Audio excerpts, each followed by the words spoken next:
आज का टॉपिक है cloning objects in Java. Clone method object class का प्रॉपर्टी होता है।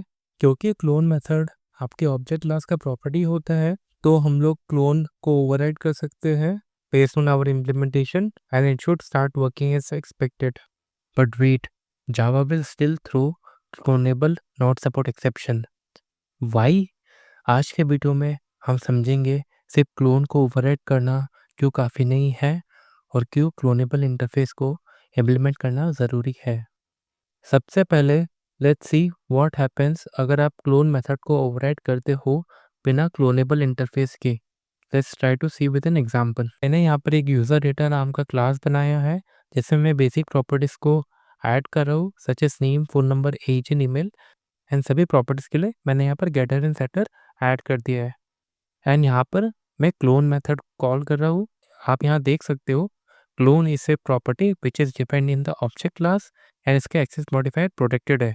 दस इस मेथड को अगर मेरे को यूज़र डेटा क्लास से कॉल करना है तो I have to override this in the user data class.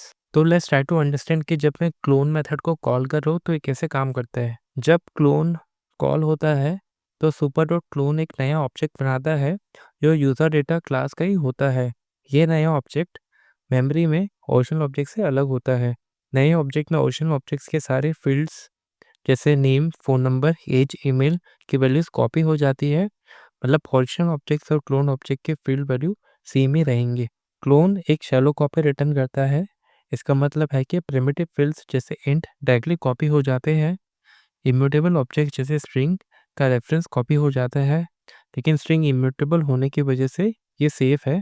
अगर ऑब्जेक्ट्स के अंदर कोई म्यूटेबल रेफरेंस होता है, फॉर एग्जांपल लिस्ट या कोई भी कस्टम ऑब्जेक्ट, एंड ये ऑब्जेक्ट की एक्चुअल कॉपी नहीं होती है, विच बेसिकली मीन्स कि ये आपके पेरेंट ऑब्जेक्ट के रेफरेंस को ही पॉइंट कर रहा है।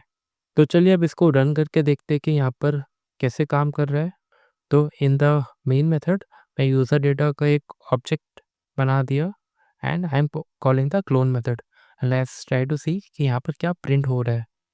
तो यहाँ पर आप देख सकते हो कि जब मैं क्लोन मेथड को कॉल करूँ तो यहाँ पर clone not supported exception throw हो रहा है। अब यहाँ समझना ज़रूरी है कि जावा के ऑब्जेक्ट क्लोन मेथड कैसे काम करता है।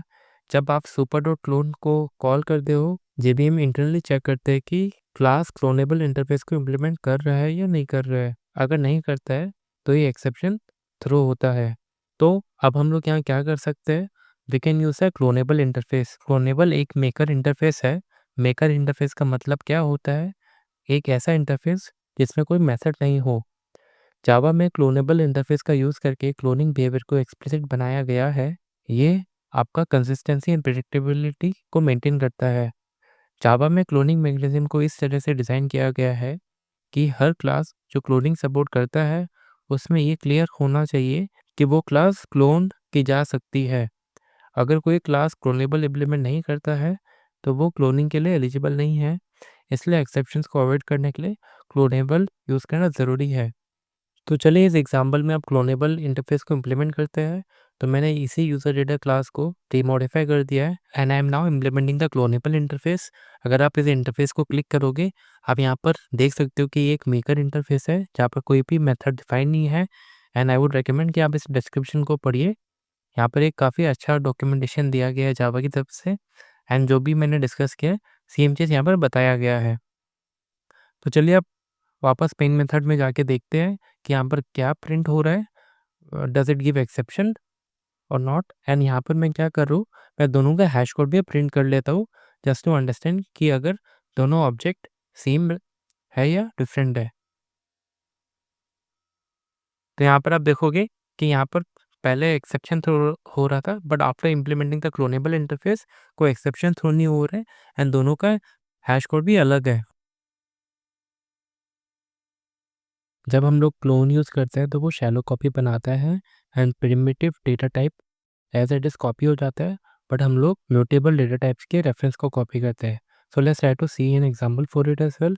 मैंने यहाँ पर क्या किया, यूज़र डेटा क्लास में I have created a new property which is extra data which is a kind of hash map and ये म्यूटेबल मैप है। एंड इसका मैंने यहाँ पर गेटर एंड सेटर भी डिक्लेयर कर दिया है and I have created A constructor जहाँ पर मैं एक्स्ट्रा डेटा एट्रीब्यूट को पास कर रहा हूँ। मेथड में मैंने अपने कोड को थोड़ा मॉडिफाई कर दिया है। फर्स्ट मैं यहाँ पर एक्स्ट्रा डेटा का मैप डिफाइन कर रहा हूँ, जहाँ पर मैं की वन वैल्यू वन को पुट कर रहा हूँ, एंड बाद में when I am defining the user data I am passing the extra data map here, and I am creating a cloned object as well. Now जैसे कि मैंने बोला कि एज आपका क्लोन ऑब्जेक्ट में shallow copy by default use होता है। If I modify the extra data in my clone object, will it impact the extra data map in my original object? तो let's try to see an example for it. तो मैंने यहाँ क्या किया, मैंने सेटिज को मॉडिफाई कर दिया in the clone object, and मैंने एक्स्ट्रा डेटा में भी एक नया एट्रीब्यूट ऐड कर दिया है। एंड यहाँ पर मैं अपने ओरिजिनल ऑब्जेक्ट का एक्स्ट्रा डेटा एंड एज का वैल्यू प्रिंट कर रहा हूँ। तो स्टार्ट टू सी के यहाँ क्या प्रिंट होता है। यहाँ पर आप देखोगे कि user data and clone data both the attributes are having different memory location, but जैसे कि मैंने एक्स्ट्रा डेटा में मॉडिफाई कर दिया, it is impacting my original object का extra data as well, right? And age is not impacted, but the mutable object is impacted, which is the hash map. Thus, this proves that clone method आपका by default shallow copy implement करता है for the mutable objects and it does not impact primitives and string data type. Thus, अगर मेरे को deep copy implement करना है then I have to do it on my own. तो मैं यहाँ पर clone method में जाके I can override it and I can modify my cloning approach here. यहाँ पर मैं पहले सब एट्रीब्यूट्स को कॉपी कर रहा हूँ और जो भी म्यूटेबल डेटा है उसके लिए मैं यहाँ पर डीप कॉपी इम्प्लीमेंट कर रहा हूँ।